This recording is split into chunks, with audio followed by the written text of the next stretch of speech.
Hello and welcome to Brooklands in Weybridge, Surrey, and the very famous Brooklands Clubhouse. So, what's actually inside the clubhouse?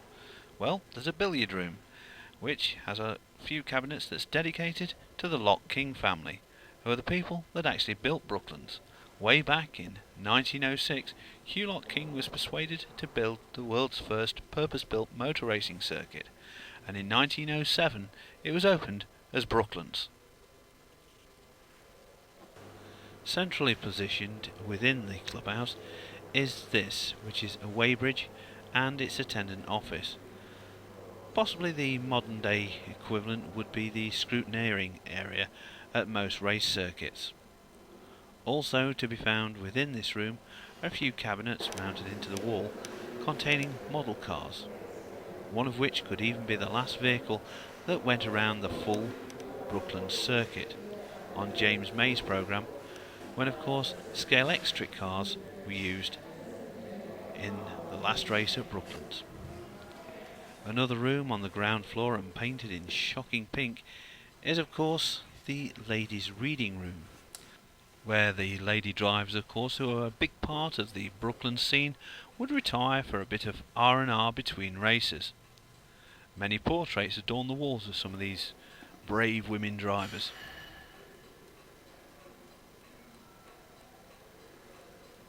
Next door to the ladies' reading room is the clerk of the courser's office, which overlooks the start-finish straight of Brooklands.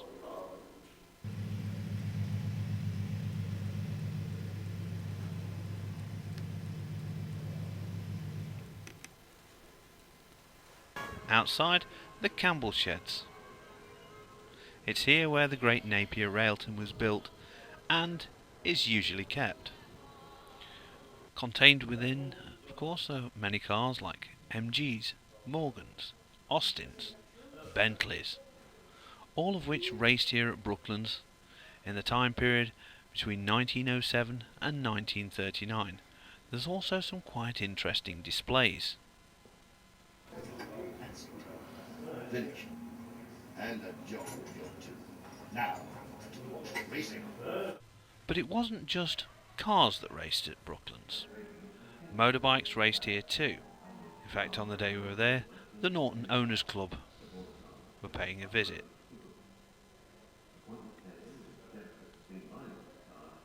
Probably to see some of the old Nortons that were in the displays. Also, cycle racing was a big thing at Brooklands, and a fantastic array of bikes from the Nottingham cycle manufacturer Raleigh are on display, ranging from the earliest penny farthing all the way to the most modern racing bike, with one or two mountain bikes thrown in. The Raleigh experience is contained within the old lock-up garages, where of course race cars would have been kept prior to race days. Contained within the era shed are cars with a quest for speed, and yet even more speed, record breakers and speed kings, such as Parry Thomas's Babs, which he broke records on Pendine Sands, and the car in which he died. A cabinet shows models of many of the Speed King's cars of the day, including a couple of Campbell's Bluebirds, to name but a few. But one car was missing from the display on the day we visited. None other than Speed King John Cobb's Napier Railton, one of Brooklands' most famous cars. It was away at Sea Red at Castle Donington, generating plenty of interest, not only in the Napier Railton, but of course for Brooklands Museum too. With its highly polished aluminium body and its 24-litre 12-cylinder aero-engined Leviathan was going to be taken out onto the track and displayed for the crowds at Sea Red. Certainly a sight to behold, because she certainly looked the part when she was sat outside a pit garage. Over to the pit lane. With a big circuit in the middle of that event, foreshortening it, but considerably wider again. The well,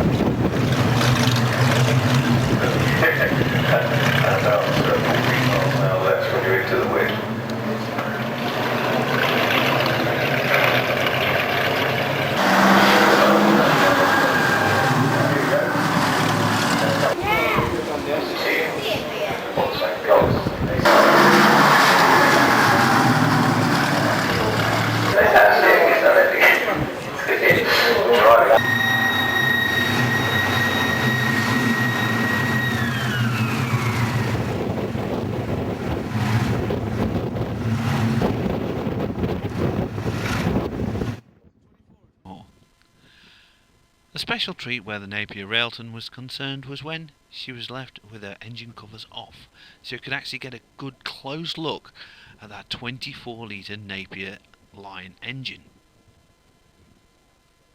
The Railton doesn't exactly rev very highly, and the maximum revs are only something like about 3,000. Anyway, back to Brooklands. Back at Brooklands and a look in the Jackson shed, where is kept the Grand Prix collection, with cars ranging from early Rileys through Duesenbergs and ACs right up to the modern day and recognisable Formula One cars.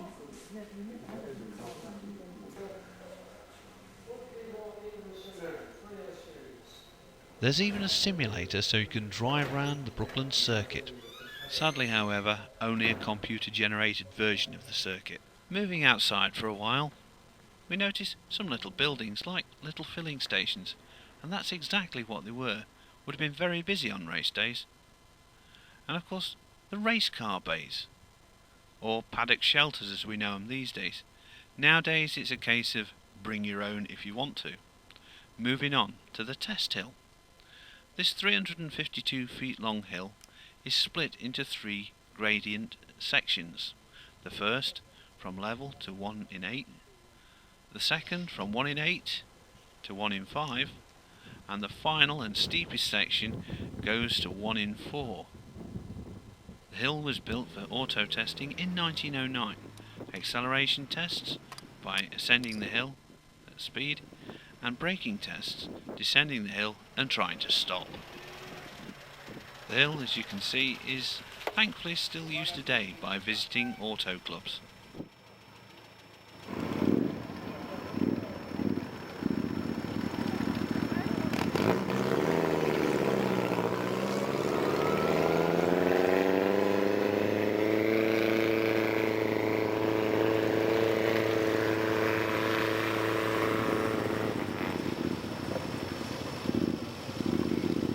Had to be exercised when attempting the test hill, as it wasn't uncommon, especially in a record-breaking time trial situation, that vehicles would actually take off the top of the test hill and go for a short flight.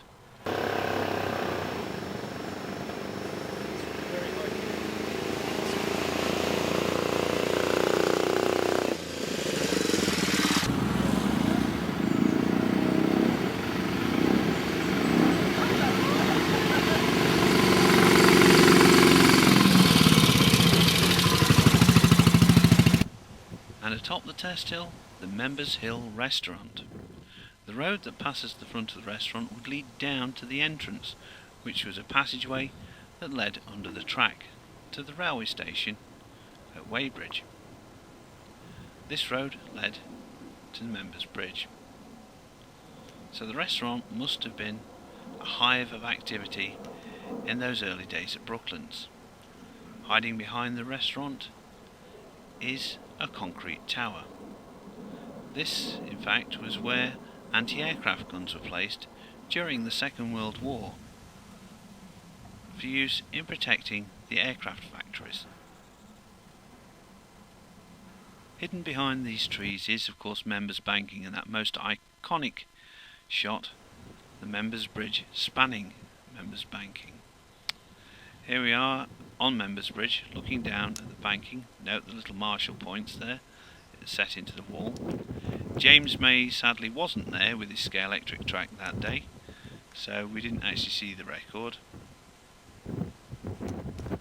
Moving further round the track, we're moving on to our next section on Brooklands, which of course Brooklands was a great centre of aviation. In fact, some of the early pioneers first set up here. Pioneers such as Elliot Verdon Roe. And here a cardboard cutout of Mr. Roe with his triplane. And from these humble beginnings we get the famous names of famous Avro aircrafts like Lancaster, Lincoln, Shackleton, Vulcan. Great British names for great British aircraft. Aircraft, though, in those early days were very frail affairs. But as aviation caught on and aeronautics got to be more of a science, aircraft got a bit tougher, like this Sopwith Camel. And aircraft began to explore the world.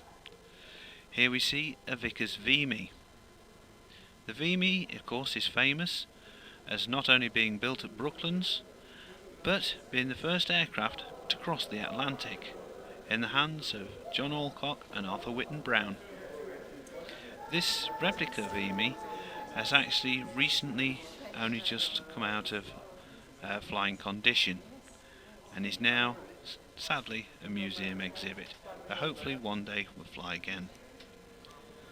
Brooklands not only was a place where aircraft were built, but a lot of early flying schools set up here at Brooklands too, and trainers such as this Avro 504 would have been a common sight.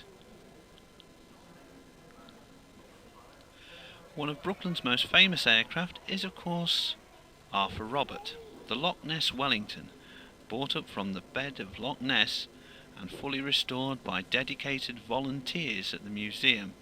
This marvellous centrepiece was of course designed by the great Barnes Wallis, known for his airship designs, the R80 and R100, and of course the bouncing bomb, or upkeep as it was known. The Wellington, of course, has a structure known as a geodetic structure, and is a framework surrounded by fabric, which I should imagine got rather drafty. Thankfully at Brooklands there is also a fuselage section behind Arthur Robert, which you can go in and get some idea of how cramped the conditions for the 6 crew would have been. Entering through the nose section, we notice the absence of a co-pilot's seat, and we're given an interesting insight to the construction of the aircraft from within. Only 4 aircraft use the geodetic structure: the Vickers Vimy, Wellington, Warwick, and of course the prototype 4-engined Windsor. As we walk away from the pilot, notice the gunner bomb aimer would have been in the nose. Here we see the radio operator sat behind the pilot, and behind him would have been the navigator.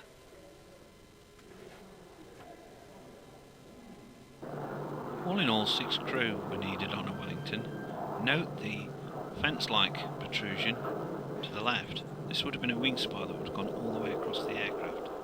Exiting the fuselage section, you're afforded a fantastic view of the whole of a Vickers Wellington. Moving outside, and a flight ticket office, the very first. Not quite Heathrow, is it? Moving on to some Vickers aircraft and a Varsity trainer used for radio and bomb aiming training. A Vickers Viscount and a Vickers Vanguard transport aircraft. Cargo bay door open. Also a giant Vickers VC-10 with its 4 Rolls-Royce Conway engines. The VC-10 never quite got the success it really deserved. Thankfully at Brooklands a lot of the volunteers opened the aircraft to the public.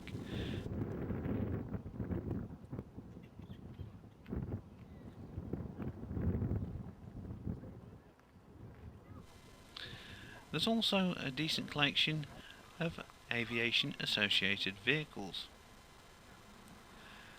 As Vickers passed into amalgamation with English Electric, they became the British Aircraft Corporation, and here we can see a BAC, or British Aircraft Corporation 111.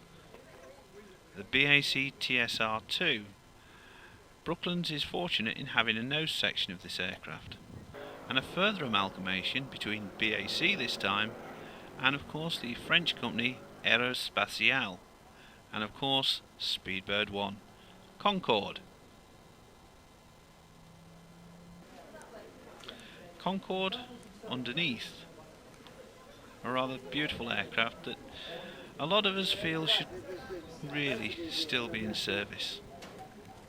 There's never been anything to match this aircraft, and I doubt there ever will be.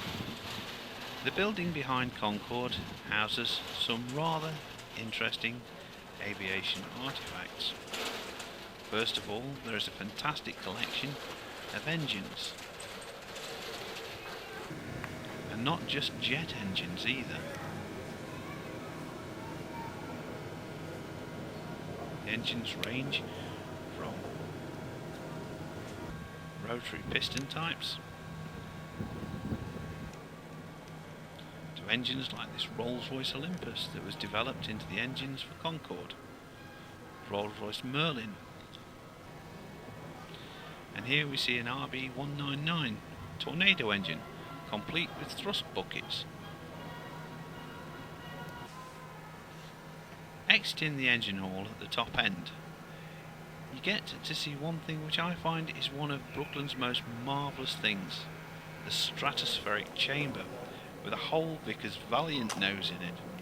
This was developed to simulate conditions at 70,000 feet and was used by the great Barnes Wallis in experiments on airliners. Well, that's the tour of Brooklands over with for now. Hope you've enjoyed it. Visit the museum sometime, it's certainly well worth a visit. So, a little peek at something that's coming in the near future. But that's all we've got time for, so until next time, see you then.